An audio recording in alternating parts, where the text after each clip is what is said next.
कर्म किए जा फल की इच्छा मत कर ऐ इंसान, जैसा कर्म करेगा वैसा फल देगा भगवान।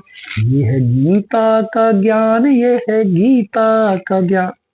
गीता में भगवान श्री कृष्ण ने बड़ी सुंदर व्याख्या कर्म के सिद्धांत का उपदेश जन जन तक गीता के माध्यम से पहुंचाया है, जिसमें बड़ा ही स्पष्ट रूप से हम सब जानते हैं, कहा गया है कर्मण्ये वाधिकारस्ते मां फलेषु कदाचन। सिर्फ कर्म करने पर ही पर हमारा अधिकार है, कर्म करने के लिए हम स्वतंत्र हैं, लेकिन फल की इच्छा में नहीं करना चाहिए और फल पर हमारा कोई अधिकार भी नहीं है। गोस्वामी तुलसीदास जी ने कहा है, कर्म प्रधान विश्व करि राखा, जो जस करहि सो तसु फल चाखा। कर्म प्रधान, ये जो विश्व की पूरी रचना है उसमें कर्म ही प्रधान है। इस कर्म की प्रधानता से चाहे प्राकृतिक व्यवस्था हो या सामाजिक व्यवस्था हो या व्यक्तिगत व्यवस्था हो, सब हर कोई इस कर्म के बंधन से आबद्ध है।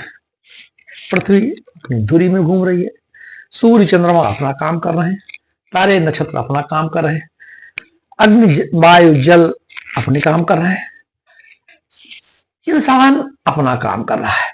तो कर्म प्रधान विश्व करि राखा, जो जैसे करहि सो फल तस्य का। जो जैसा करेगा वैसा ही उसको फल मिलेगा। लेकिन भगवान गीता में कहे हैं कि सिर्फ हमें कर्म करने का अधिकार है, फल में हमारा कोई अधिकार नहीं। साथियों, कर्म के सिद्धांत को समझना और समझाना उतना ही कठिन है जितना भगवान ने कहा है कि गहनो कर्मणा गति। जो कर्म की गति होती है वो बहुत कठिन होती है। कर्म हमारे जीवन को कैसे प्रभावित करते हैं, कर्म से कैसे फल घटित होते हैं, कैसे कैसे कर्म होते हैं, और इन कर्मों से हमारा जीवन और हमारी सृष्टि का संचालन कैसे होता है, यही कर्म का सिद्धांत है। इस कर्म के सिद्धांत में हम आज चर्चा करेंगे कि कर्म कितने प्रकार के हैं और कर्म के जो बेसिक सिद्धांत हैं, जिसमें कार्य करण का सिद्धांत, कर्म विपाक का सिद्धांत, वेदांत दर्शन में कर्म में क्या, कर्म के संबंध में क्या कहा गया है, बौद्ध दर्शन में क्या कहा गया है, जैन दर्शन में क्या कहा गया है, आत्मा की अमरता का क्या सिद्धांत है और पुनर्जन्म का क्या सिद्धांत है, इस तरह की आज हम चर्चा करेंगे। तो पहले हम सामान्य सी बात करते हैं, कर्म क्या है। जो कुछ भी हम करते हैं, जो भी क्रियाएं हमारे जीवन में फंक्शंस के रूप में होती हैं, चलन के रूप में होती है, वह कर्म है। लेकिन कर्म इतने पर ही सीमित नहीं कि जो हम कर देते हैं। कर्म की व्याख्या बड़ी व्यापक, बड़ी सूक्ष्म है। सामान्य तौर पे कर्म दो प्रकार के, सकाम कर्म और निष्काम कर्म। सकाम कर्म जिस कर्म से हम फल की आशा करते हैं, जैसे आप पीएससी की तैयारी कर रहे हैं, आप आशा करते हैं कि हम पीएससी में हमारा सिलेक्शन हो जाए, प्री और मेंस में हमारा सिलेक्शन हो जाए और हम एक पद को प्राप्त कर लें, सकाम कर्म है। और बहुत सारे ऐसे भी हैं जो ठीक निष्काम कर्म की भावना से करते हैं कि साहब हम तो पढ़ रहे हैं, जो हो जाए वो ठीक।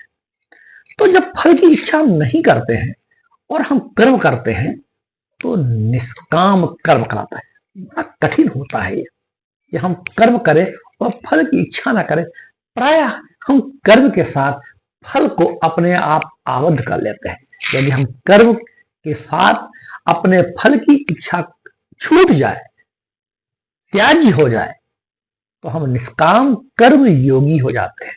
और निष्काम कर्म योगी एक बहुत अद्भुत जीवन उन्नति की देशना है, अवधारणा है, एक उद्देश्य भी हो जाता है।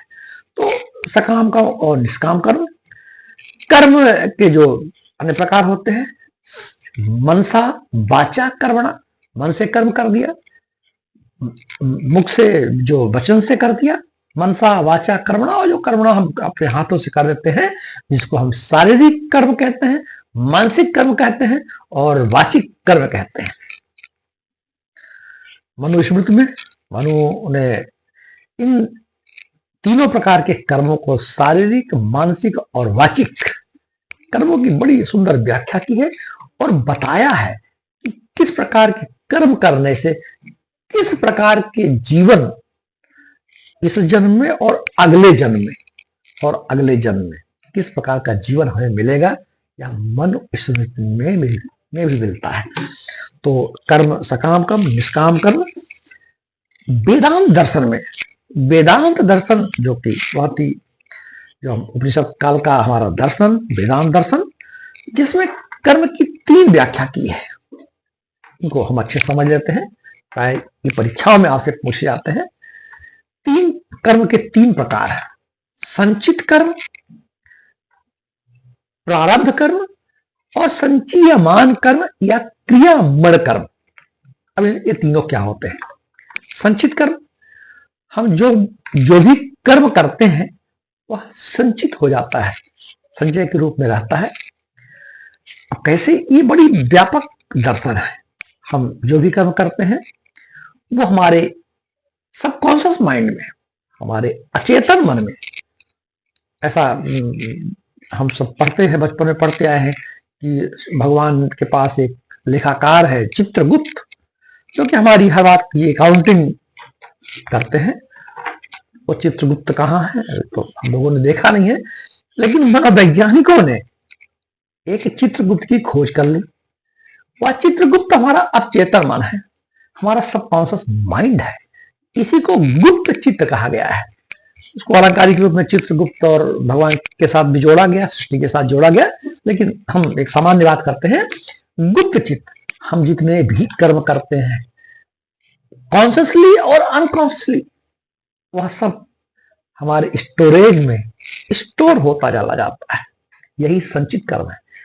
जब ऐसा हमारे हिंदू फिलॉसफी में और भी अन्य दर्शनों में भी ऐसा मानते हैं कि आत्मा के अमरता के, आत्मा अमर होती है, पुनर्जन्म भी होता है। जब हमारा ये शरीर छूटता है तो हमारा यह संस्कार हमारे साथ, हमारी आत्मा के साथ जाता है और यह अगले जन्मों में भी कार्य करता है। यही संचित कर्म है। संचित कर्म संचयित है, अभी इसका भोग नहीं भोगना पड़ा है। ये भुक्त भोगी इसके नहीं, सिर्फ वह कलेक्टेड है, संचित है। आगे प्रारब्ध, कहते हैं कि हमारे प्रारब्ध में है, हमारे भाग्य में। उन संचित कर्मों का जो हमने पिछले कर्मों में, पिछले जन्मों में जो हमने कर्म को संचित कर लिया है, वो संचित हो गए। अब उन संचित कर्मों का जो हमारा भोग शुरू हो गया, अच्छा भोग भी हो सकता है, वो खराब, अच्छा कर्म का संचय अच्छा होगा तो हम अच्छा भोग हमको मिलेगा, अच्छे हम खुशी हमको काम करने में मिलेगी और हम अच्छे फल हमको मिल जाएंगे। लेकिन यदि हमारे संचयन हमारा सही नहीं है, कलेक्शन हमारा ठीक नहीं है, कलेक्शन गलत तरीके का है, तो कर्म का भोग भी गलत तरीके का होगा। उन संचित कर्मों का जो भोग हमको इस जन्म में भोगना पड़ रहा है, जिसको हम कहते हैं प्राय कि भाग्य में लिखा था, वही प्रारब्ध कर्म कहलाता है। प्रारब्ध कर्म की एक छोटी सी कहानी मुझे याद आ रही है, वो मैं आपसे शेयर करता हूं। महाभारत की बात है। भीष्म पितामह सरसैया पर, बाणों के सैया पर लेटे हुए थे। भगवान श्री कृष्ण उनसे मिलने गए। भगवान श्री कृष्ण से भीष्म पितामह ने पूछा कि हमने तो, मेरी याद में, मेरी जानकारी में, मैंने ऐसा कोई गलत काम नहीं किया है, कोई ऐसा कृत्य, हमारे पाप का कर्म हमारे हाथ से नहीं हुआ जिसके कारण पूरा शरीर मेरा ये बाणों से बेढ़ा हुआ है और 6 महीने तक हमको ये तपस्या इसी ढंग से करनी पड़ेगी, मेरे जीवन संकट में है। हमने ऐसा कौन सा कर्म किया है? भगवान श्री कृष्ण ने ध्यान लगाया और कहा कि बिल्कुल ठीक है, पिछले 13 जन्मों तक आपने कोई ऐसा पाप कर्म नहीं किया था, लेकिन 13 जन्म के पूर्व आप एक राजकुमार थे, राजकुमार के घर, राजा के घर में पैदा हुए थे और आप राजकुमार थे। आप शिकार करने गए, शिकार के समय आपको एक नाग देवता मिल गए और नाग देवता को आपने अपने बाण से वेधित कर दिया, और जब बाण आपने मारा, बाण उस सर्प को लगा और उस सर्प को आपने घुमा करके फेंक दिया अपने बाणों के माध्यम से, तो वह सांप का जो सांप था, सर्प नाग देवता थे, वो जाकर के नागफनी के पेड़ में गिर गए। नागफनी में बहुत सारे कांटे होते हैं, वह कांटे उस सर्प को चुभे, उस सर्प के लिए जो दर्द हुआ, जो पीड़ा हुई, उसका जो श्राप था वह आपको लगा। वह संचित कर्म जो वर्षों पूर्व 13 जन्मों के पूर्व था, वह प्रारब्ध बन करके सरसैया पर आपको लटाए हुए है। यह है प्रारब्ध कर्म। फिर क्रियामन या संचीयमान कर्म, इस जन्म में हम जो कुछ कर्म करते हैं वह भी संचित हो जाता है, और जाकर के फिर कभी वो फिर प्रारब्ध में बदल जाएगा और फिर हमें वो भोगना पड़ेगा। तो कर्म की जो गति होती है बड़ी ही सूक्ष्म है। हर कार्य के पीछे हमारी जो मनोवृत्तियां होती हैं, भाव होते हैं, वह भी कर्म ही है। वह भी एक प्रकार की एनर्जी को, एक प्रकार की ऊर्जा को पैदा करते हैं। हम विज्ञान में पढ़ते हैं कि ऊर्जा कभी नष्ट नहीं होती है, सिर्फ ऊर्जा का रूपांतरण होता है। ऐसा कहा जाता है कि भगवान श्री कृष्ण ने कुरुक्षेत्र में गीता का जो उपदेश श्री अर्जुन को दिया था, आज भी उनको सुना जा सकता है। ऐसे यंत्र, वैज्ञानिक यंत्र विकसित किए जा रहे हैं कि उन गीता के उपदेशों को आज वैज्ञानिक यंत्रों के माध्यम से सुना जा सकता है। इससे सिद्ध होता है कि हमारी ऊर्जा, हमारी बोली हुई वाणी, हमारा किया हुआ कर्म, हमारी हर कर्म एक ऊर्जा पैदा करता है, एक शक्ति पैदा करता है, और वह एक कर्म फल के रूप में प्रस्फुटित होता है और हमारे सामने आता है। अब इसको हम आगे बढ़ाते हैं कि यह सिद्धांत काम कैसे करता है। तो पहला जो आता है कार्य करण का सिद्धांत। पढ़ते हैं law of cause and effect, मतलब प्रत्येक कार्य के, ये विज्ञान का सिद्धांत है, विज्ञान में हम सब पढ़ते हैं, प्रत्येक कार्य के पीछे कोई ना कोई कारण होता है, उस कारण से वह कार्य होता है और उस कार्य से एक इफेक्ट होता है, यानी एक परिणाम आता है। तो कारण, कार्य और परिणाम। कारण ठीक है तो कार्य ठीक होगा, कार्य ठीक है तो परिणाम ठीक होगा। तो यह कार्य कारण का सिद्धांत कहलाता है। उदाहरण के लिए, यदि हमने, जैसे कि आप पढ़ाई कर रहे हैं, पीएससी की तैयारी कर रहे हैं, कोई और कंपटीशन की तैयारी कर रहे हैं, तो इसके पीछे कारण क्या है? कारण कई हो सकते हैं। आप अध्ययन कर रहे हैं, विद्यार्थी हैं, तो ज्ञान प्राप्त करना भी एक कारण हो सकता है। एक कारण यह भी हो सकता है कि आप नौकरी प्राप्त करना चाहते हो। एक कारण यह भी हो सकता है कि आपको साहित्य की अभिरुचि हो। एक कारण यह हो सकता है कि आपके परिवार का प्रेशर हो, आपके माता पिता का प्रेशर, कि आप पढ़ाई करो।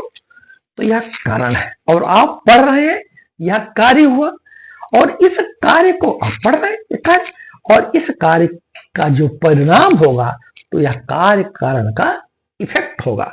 यह कार्य कारण का सिद्धांत है। यही है कर्मफल का सिद्धांत। जैसी करनी वैसी भरनी। हम जैसा कर्म करेंगे वैसा ही फल लौट करके हमारे पास आता है। इसको कर्म फल का सिद्धांत कहते हैं। ऐसे कर्म फल के तमाम उदाहरण देखने को मिलते हैं। कर्म बेहतर होते हैं तो हमें सुख और आनंद मिलता है। कर्म बुरे होते हैं, बुरे कर्म वो होते हैं जिसको प्राकृतिक विधान ने, सामाजिक विधान ने, हमारे संविधान ने, हमारी जीवन की व्यवस्थित व्यवस्था है, सृष्टि संचालन की सुंदर व्यवस्था है, उसमें हम विघ्न बाधा पैदा करके अपने तरीके से इंटरप्रिटेशन करके यदि हम कोई कार्य ऐसा करते हैं जो अनुचित माना जाता है, वह आपको दुख देगा, आपको परेशान करेगा। यह कर्म फल हो गया। जैसा कर्म हम करेंगे, जब हम ठीक से अपना काम नहीं करते, रिजल्ट खराब आता है, अक्सर आता है। कर्मफल का सिद्धांत हुआ। हमारे भारतीय जितने भी दर्शन हैं, चारवाक को अगर हम छोड़ दें तो बाकी सभी दर्शन आत्मा की अमरता की बात मानते हैं कि आत्मा अमर है। हम जो कर्म करते हैं आत्मा उसके साथ, कर्म के साथ, आत्मा के साथ वो कर्म जाते हैं और फिर पुनर्जन्म होता है। ये पुनर्जन्म बौद्ध दर्शन ने भी स्वीकार किया है, जैन दर्शन ने भी स्वीकार किया है। और यह पुनर्जन्म जब होता है तो वह आत्मा की अमरता और वे संस्कार हमारे मन के साथ संस्कारित होकर के फिर से पुनर्जन्म के रूप में आते हैं। यह चक्र, इसी को बोलते हैं जीवन मरण का चक्र, जीवन का चक्र, लाइफ साइकिल। यह तभी खत्म होती है जब हम निर्वाण को प्राप्त हो जाते हैं, हम मोक्ष को प्राप्त हो जाते हैं, हमारे जो जीवन का जो कर्म फल है वो नष्ट हो जाते हैं और यह साधनाओं से, सुंदर कामों से, तप से, दान से, पुण्य से, ऐसा शास्त्रों में लिखा है।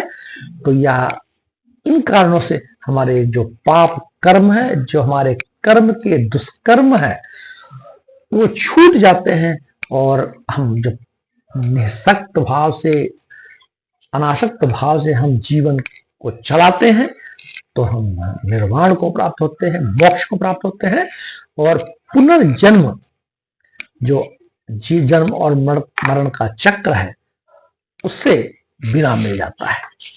तो इतनी चीजें हैं। और एक सिद्धांत आता है कर्म विपाक, बहुत ही महत्वपूर्ण कर्म विपाक का सिद्धांत है। कर्म विपाक के सिद्धांत में बताया गया है कि कर्म कभी नष्ट नहीं होता है। जो कर्म हमने किया है उससे जो एक रिएक्शन हुआ है वह कभी नष्ट नहीं होता है। अनंत अनंत काल तक वह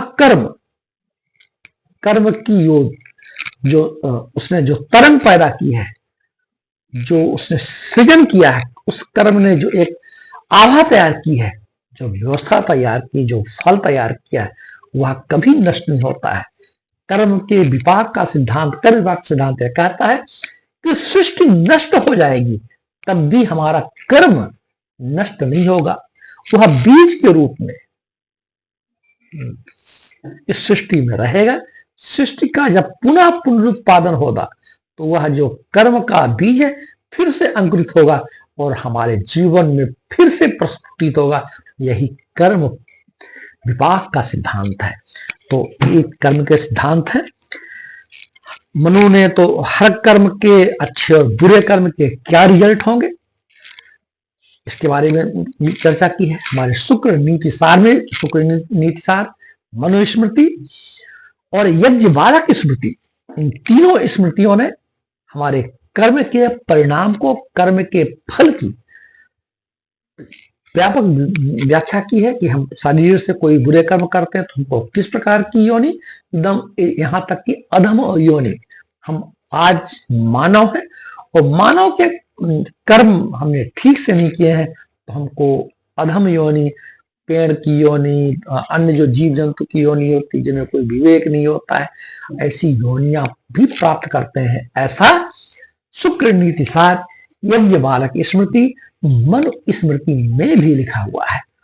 और बाकी तो आपसे चर्चा हमने कर लिया। तो कर्म के सिद्धांत, बेसिक बात तो इतना है कि हम जैसा कर्म करेंगे वैसा ही हमारा फल होगा। क्रिया की प्रतिक्रिया होगी, न्यूटन का थर्ड लॉ और कार्य कारण का सिद्धांत। बेसिक बातें इतनी ही है। तो आज इतना ही। मैं आशा करता हूं कि आप मेरी बात जो मैं कहना चाह रहा हूं आपने समझा होगा। यदि आपको अच्छा लगे मैं और लोगों को भी साझीदार बना सकते हैं और हम कर्म के सिद्धांत को बेहतर तरीके से अपने जीवन में धारण कर लें, बिना फल की इच्छा किए हुए बेहतर काम करें। जय हिंद।